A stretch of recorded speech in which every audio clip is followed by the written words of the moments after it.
E aí pessoal, tudo bem? Eu sou o Rafael Coelho, você está no canal Coelho PC Dicas. E eu tinha que gravar um Coelho Responde, ou seja, aquele vídeo que eu tento fazer mensalmente, onde eu respondo as dúvidas dos inscritos.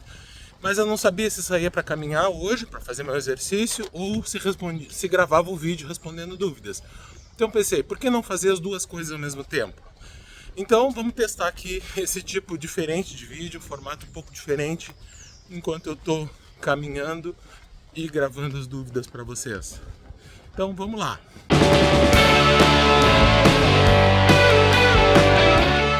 João Fernando Kaiser. A vida útil das ventoinhas é medida em horas, tipo 70 mil para 120 e 30 para as de 200. Mas isso em rotação máxima ou mínima? E se usarem mínima, dura mais? Bom pessoal, os fabricantes em geral não explicitam se eles estão medindo essa duração em qual rotação. Para isso a gente teria que ter acesso aos documentos técnicos, né? Pode ser que o fabricante esteja medindo na rotação máxima ou que ele esteja medindo em alguma rotação fixa abaixo da máxima. Mas, claramente, quanto maior for a rotação, menos ela vai durar, porque vai ser maior o desgaste, e com uma rotação mais baixa ela vai durar mais tempo. Então, infelizmente, para saber mais, a gente precisaria ter acesso ao documento técnico de cada ventoinha e dificilmente a gente consegue isso aí. Alan McTrin. Na sequência, imaginemos um cenário onde uma placa de vídeo, fora da garantia e sem suporte, possui duas ventoinhas, uma PWM e outra convencional. É possível substituir a ventoinha convencional por outra PWM de forma segura? Existe algum complicador nesse simples processo? Em geral, substituir ventoinha de placa de vídeo é bem complicado, porque o suporte delas, ou seja, o ponto onde elas vão presas na placa de vídeo não é um suporte padrão. Então você precisaria comprar outra ventoinha que tenha exatamente a mesma furação, exatamente o mesmo encaixe dos parafusos e exatamente a mesma conexão elétrica. Então é bem complicado fazer substituição de ventoinha de placa de vídeo, exceto se você conseguir as ventoinhas do próprio fabricante. Mas de qualquer forma, sempre que você tem uma ventoinha PWM, ou seja, uma ventoinha que tem um pino de controle de rotação, e você troca por uma ventoinha convencional, o que vai acontecer é que ela vai funcionar sempre na rotação máxima. E em geral isso não é bom porque vai ficar barulhento pra caramba. O João Gabriel pergunta, vai existir a série de processadores 9000G? Acho que você está se referindo aos processadores Ryzen da série 9000, ou seja, Ryzen 9000 que foram lançados agora há pouco. E a resposta é, não sabemos ainda. Mas é possível que não, porque a gente pode ver pela série 7000, quando eles lançaram os primeiros processadores do socket AM5, os primeiros foram da série 7000. E logo a seguir eles lançaram os da série 8000, que era baseado na mesma arquitetura, porém com vídeo integrado. Então, seguindo essa lógica, os próximos processadores com arquitetura Zen 5 e vídeo integrado não vão ser da série 9000. Mas aí se vai ser 10.000, não sabemos ainda. Mas provavelmente não vão ser 9000G, eles vão ter outra nomenclatura. Felipe Andrade, estou montando um PC Gamer AM5, escolhendo todas as peças a dedo e agora só me falta o processador. E olhando seus vídeos fiquei na dúvida entre ir direto para um Ryzen 7 9700X ou pagar 600 de acréscimo e partir para um 7800X 3D. O que indica? Utilizando uma 7800 XT como referência. Uma dúvida extra, quais medidas simples garantem a longevidade das peças? Como trocar pasta térmica a cada 6 meses, limpeza interna do gabinete, pela sua experiência no ramo. Felipe, aí eu acho que depende um pouco do seu foco, em termos de o que você quer jogar e qual a resolução. Se o seu monitor é um monitor com resolução mais baixa, tipo Full HD, com alta taxa de quadros, você vai precisar de um processador que gere mais taxa de quadros, então o 7800X 3D é mais indicado. Já se o seu foco vai ser, por exemplo, rodar em jogos em resolução Quad HD ou 4K com 60 Hz, aí acho que o 9700X já vai dar bem, já vai suportar super bem, ou até mesmo o 9600X já seria uma ótima opção. Quanto à longevidade, Basicamente é isso que você falou. Eu não sou daqueles que recomenda que tem que trocar a pasta térmica a cada 6 meses ou coisa assim. Uma boa pasta térmica vai funcionar tranquilamente por mais de 1 ano, 2 anos até. E a limpeza, sim. Se você mora num local onde tem muita poeira e o seu PC fica empoeirado por dentro, aí sim, o negócio é fazer uma limpeza periódica, porque a poeira é um dos piores inimigos da longevidade de um PC.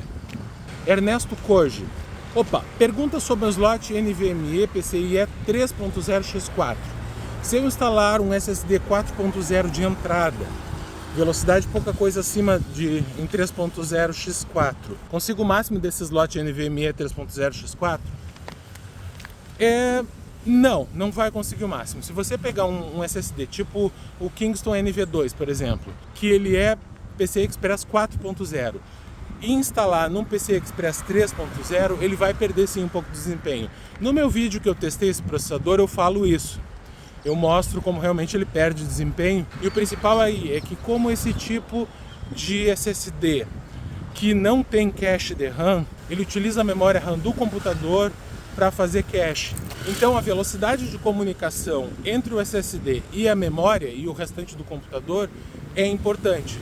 E é justamente isso que faz com que ele perca um pouco mais de desempenho, mesmo que a velocidade máxima teórica dele não ultrapasse ali os 3.500 ou 4.000 megabytes por segundo. O Jink perguntou: ainda vale a pena ter HDD? Ouvi falar que eles duram muito mais que SSDs e M.2. Vale se você tiver necessidade disso. E qual é essa necessidade? Em geral, para quem precisa de uma capacidade muito grande de armazenamento, um HD ainda é muito mais barato que um SSD. Então, se você precisa aí, seja para guardar arquivos, seja porque você quer instalar muitos jogos, algo assim, se você precisa, digamos, de mais do que 4 GB, ou mesmo mais do que 2 GB, com certeza ainda vale a pena ter um HD, porque você ter aí 4 GB ou mais de 4 GB num SSD, isso vai sair muito caro. Então, nesse caso, vale a pena ter HD. Em relação à durabilidade, isso é muito relativo. Tanto SSDs quanto HDs podem pifar rapidamente ou podem durar muitos e muitos anos.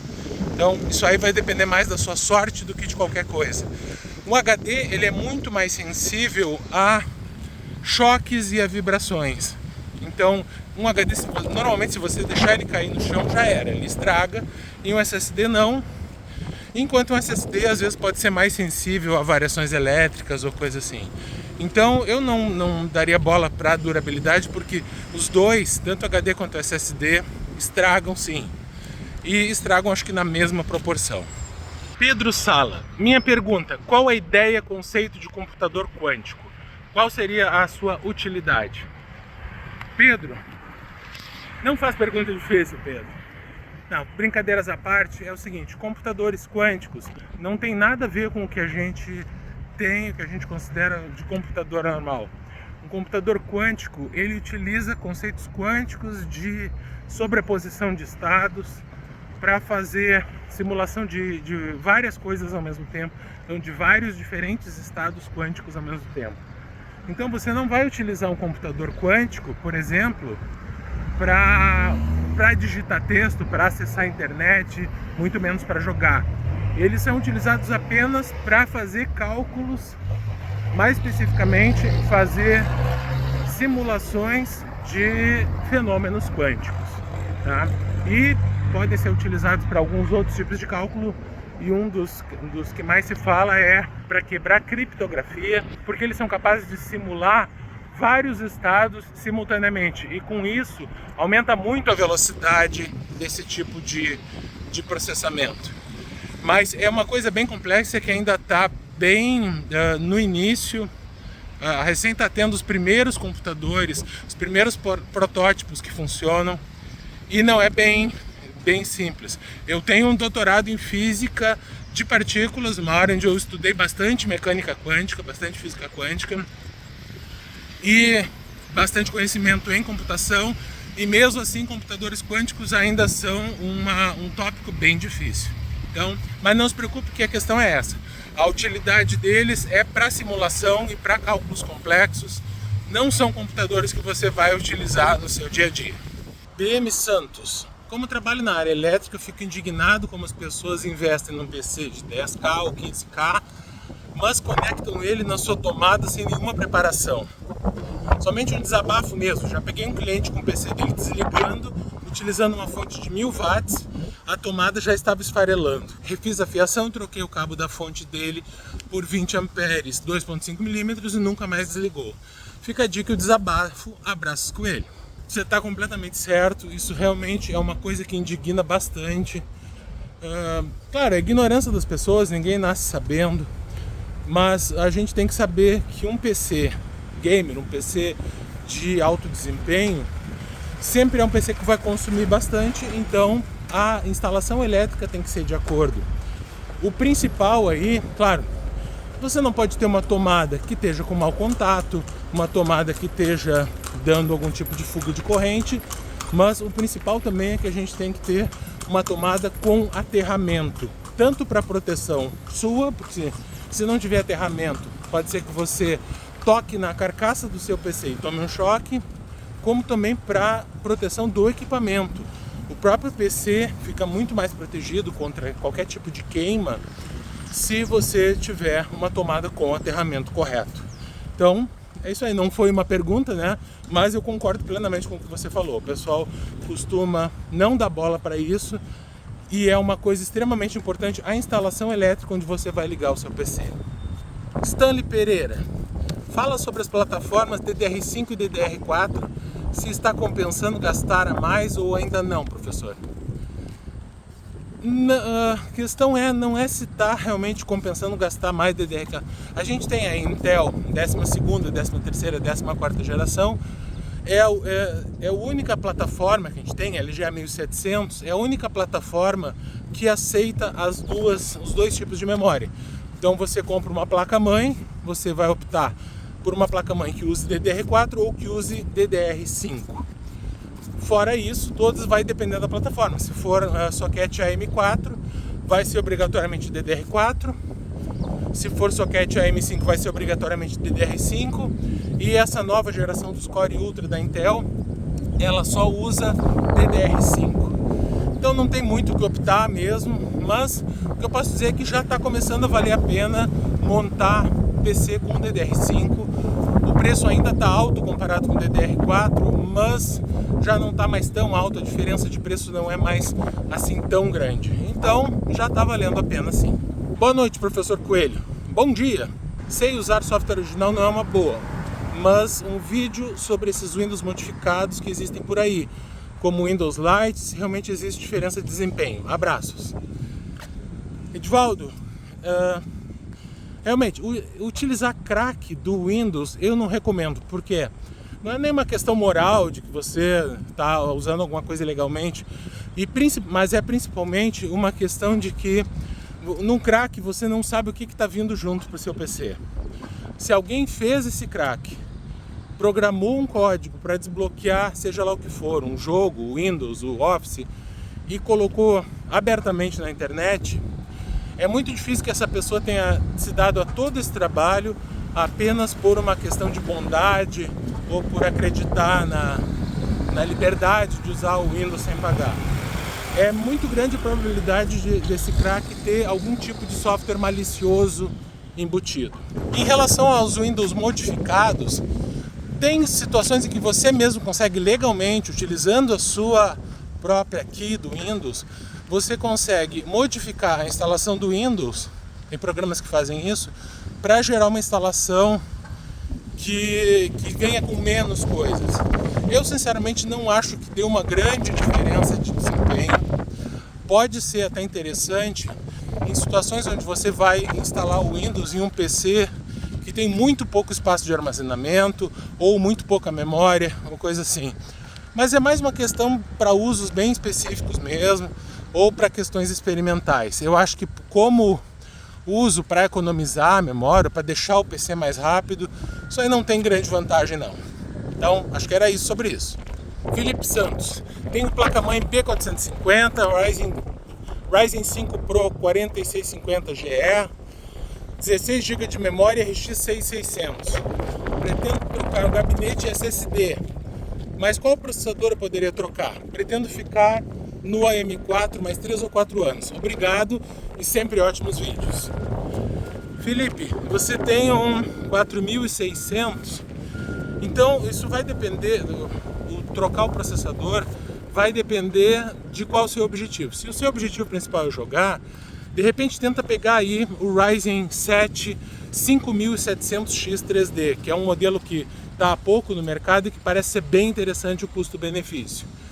Mas se o seu objetivo é gastar um pouco menos ou coisa assim, de repente até o 5600, Ryzen 5 5600 já é uma boa opção. Ele está custando bem barato, ou até o 5500, que também não tem tanta diferença assim de desempenho. São ótimos processadores e que ainda vão dar um bom desempenho por bastante tempo.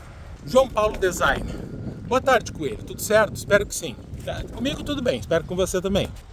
Minha pergunta é sobre o RAID 0. Gostaria de uma explicação sobre o assunto. É bem obscuro para mim. Obrigado.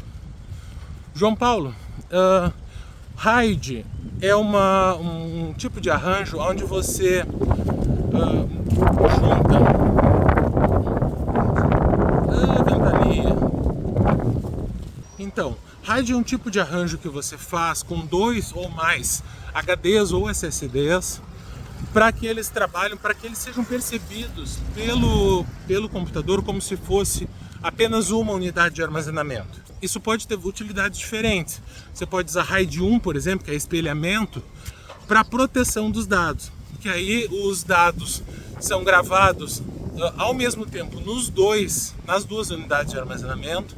Então, se uma pifar, o seu sistema continua funcionando normalmente, os dados continuam acessíveis. Ou RAID 0, que é onde você divide os arquivos, metade em cada HD ou cada SSD, para aumentar o desempenho. Mas a questão é que RAID ultimamente não tem mais muito sentido, tá? Porque aumentar o desempenho não faz mais sentido num HD ou num SSD de entrada. É muito mais negócio você comprar um SSD mais rápido, um SSD topo de linha, do que utilizar 2 SSDs em RAID. E a RAID ainda tem utilidade em servidores tipo NAS ou coisa assim, para aumentar a confiabilidade dos dados. Mas a questão é essa: para o usuário caseiro, para o usuário doméstico, não tem mais muita utilidade o RAID, tá? Então, basicamente é isso. Dá para fazer um vídeo inteiro só sobre RAID. Então, pessoal, por hoje são essas dúvidas respondidas. Me diz aí o que você achou desse formato, se ficou muito ruim, se ficou muito balançado aí. Porque para mim realmente eu achei bem bacana, ficou uma coisa diferente.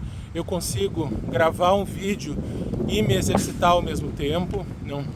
Nessas épocas em que o tempo está tão escasso, isso é bastante importante para mim, é bem interessante. Eu estou há bastante tempo sem me exercitar, até ganhei uns quilinhos por causa disso. Mas agora estou retomando. É também legal mostrar um pouco da minha rotina, mostrar um pouco da minha cidade. E é isso. Diz aí o que você achou. Se você tiver alguma pergunta que você quer que eu responda, deixa aí nos comentários, que de repente eu vou fazer no próximo mês ou daqui a 2 meses mais um vídeo desses, e vou colocar aí pra